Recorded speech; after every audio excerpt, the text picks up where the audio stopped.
maamulka Puntland ayaa waxa ay gacanta ku dhigeen gaari xamuul ah oo ay saarnaayeen waxyaabaha qarxa iyo raggii la socday. ciidamada ammaanka maamulka Puntland ayaa gacanta ku dhigay gaari waxyaabaha qarxa iyo agabyo kala duwan oo ciidan ay saarnaayeen ka oo la doonayay in gudaha loo geliyo magaalada Boosaaso ee xarunta gobolka Bari. gaariga ay ciidamada Puntland qabteen oo ahaa nooca xamuulka qaada ayaa waxaa saarnaa waxyaabaha qarxa oo kala duwan, isgaarsiinta casriga ah ee ay ciidamadu isticmaalaan, darees ciidan iyo taargooyin laga isticmaalo koonfurta Soomaaliya iyo Somaliland.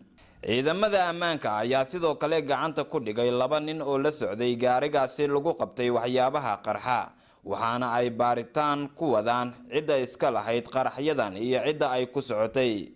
magaalada Boosaaso ayaa sidaan oo kale dhawaan lagu qabtay gaari kale oo waxyaabaha qarxa siday iyo raggii la socday, waxaana maxkamadda ciidamada Puntland ay ku xukuntay xukun dil ah raggii la socday gaarigaasi qaraxyada lagu qabtay oo ka koobnaa 4 qofood.